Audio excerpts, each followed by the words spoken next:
Good morning dear students. Last video lecture में हमने balanced force के बारे में बात की थी। तो बैलेंस्ड फोर्स में हमने ये पढ़ा था कि उसमें जो मैग्नीट्यूड है, मैग्नीट्यूड वो क्या होगा, जीरो होगा बैलेंस्ड फोर्स में।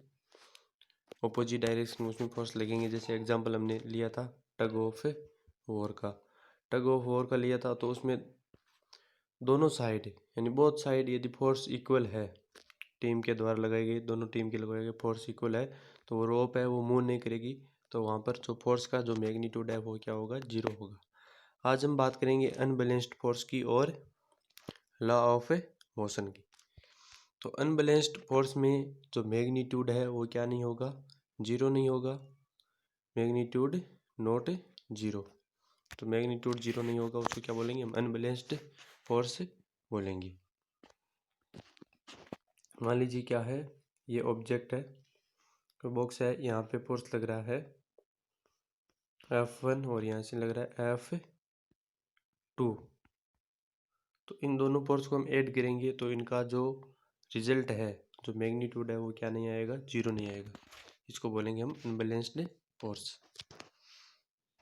If the resultant of applied forces are greater than zero, the forces are called unbalanced force.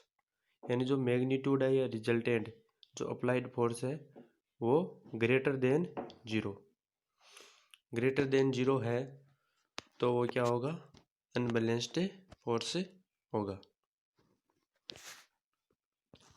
An object in rest can be moved because of applying balanced force. An object in rest can be moved because of applying balanced forces. यहाँ पर होगा unbalanced forces होगा। यानी कोई भी object rest में है, कोई भी ऑब्जेक्ट रेस्ट में है तो उसके ऊपर हम फोर्स लगाएंगे तो वो ऑब्जेक्ट क्या करेगा, मूव करेगा। वो मूव किसके कारण करेगा, उसके ऊपर अनबैलेंस्ड फोर्स लगाएंगे तब वो क्या करेगा, मूव करेगा।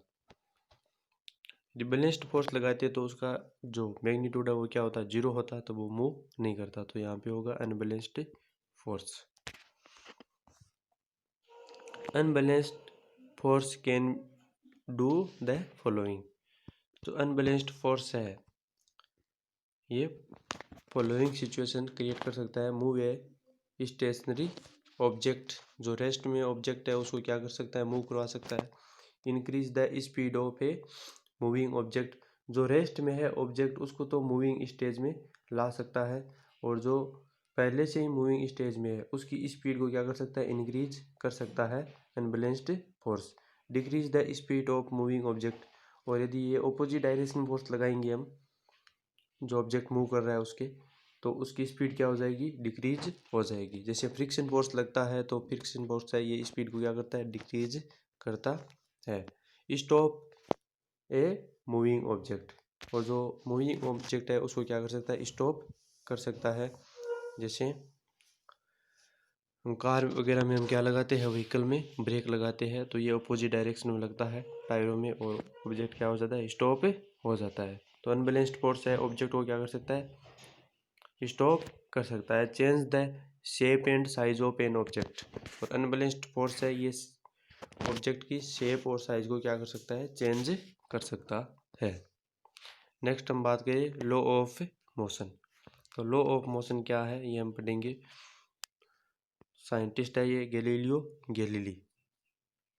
Galileo first of all said that object move with a constant speed when no force act on them.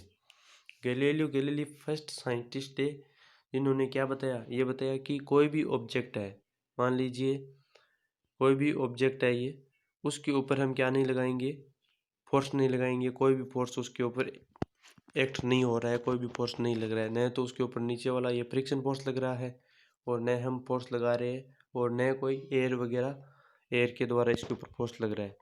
तो किसी के द्वारा फोर्स नहीं लगेगा तो वो कांस्टेंट स्पीड में क्या करेगा, ऑब्जेक्ट मूव करेगा। कांस्टेंट स्पीड में क्या करेगा, मूव करेगा। उसकी स्पीड क्या होगी, कांस्टेंट होगी, उसमें एक्सेलरेशन ये नहीं लगेंगी। This means if an object is moving on a frictionless path and no other force is acting upon it, the object would be moving forever. कोई भी ऑब्जेक्ट है जो मूविंग स्टेज में है और उसके ऊपर जो पाथ है वो फ्रिक्शनलेस है, यानी फ्रिक्शन भी नहीं लग रहा है। फ्रिक्शन टू सरफेस के बीच में लगता है, तो उसके ऊपर न तो फ्रिक्शन फोर्स लग रहा है न और कोई अदर फोर्स लग रहा है। कोई बाहर से हम फोर्स नहीं लगा रहे, एक्स्ट्रा फोर्स उसके ऊपर नहीं लगा रहे।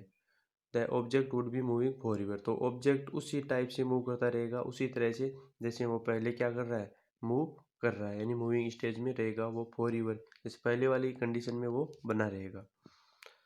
That is there is no unbalanced force working on the object, और जो उसकी स्टेज है वो चेंज नहीं हो रही है, यानी ऑब्जेक्ट मूविंग स्टेज में बना रह रहा है, कांस्टेंट उसकी स्पीड है, तो उसके ऊपर कोई भी अनबैलेंस्ड फोर्स है वो नहीं वर्किंग कर रहा है, वर्क नहीं कर रहा है, कोई अनबैलेंस्ड फोर्स उसके ऊपर नहीं लग रहा है। But practically it is not possible for any object, but practically ये क्या नहीं है, ऊपर वाली जो ये कंडीशन है ये क्या नहीं है, पॉसिबल नहीं है। पॉसिबल क्यों नहीं है? मान लीजिए कोई भी ऑब्जेक्ट है तो उसके ऊपर कोई ना कोई फोर्स तो लग ही जाएगा। यदि कोई कार है वो मूव कर रही है रोड पे, तो उसके टायरों के बीच में क्या लग जाएगा, फ्रिक्शन फोर्स लग जाएगा। और कोई ऑब्जेक्ट एयर में मूव कर रहा है तो उसके द्वारा सामने से किसके द्वारा फोर्स लगेगा, एयर के द्वारा फ्रिक्शन फोर्स लग जाएगा, एयर के द्वारा, तो कोई ना कोई फोर्स उसके ऊपर लग ही जाएगा। तो जो ऊपर वाली कंडीशन है ये क्या नहीं है, पॉसिबल नहीं है, ऑब्जेक्ट कांस्टेंट स्पीड में मूव नहीं रह सकता, प्रैक्टिकली पॉसिबल नहीं है, प्रैक्टिकली पॉसिबल नहीं है। Practically it is not possible for any object because to attain the condition of zero unbalanced force is impossible, because to attain the condition of zero unbalanced force is impossible, यानी उसकी जो condition है वो zero बनेगी तभी तो वो क्या करेगा, मूव करेगा कांस्टेंट स्पीड से, और उसके ऊपर जो फोर्स की जो कंडीशन है वो जीरो बनाना क्या है, इम्पॉसिबल है।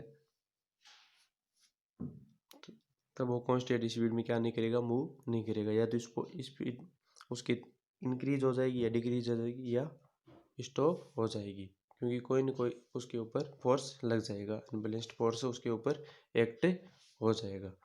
अनबैलेंस्ड फोर्स है उसको जीरो करना क्या नहीं है, पॉसिबल नहीं है, इम्पॉसिबल है, फोर्स इज इम्पॉसिबल।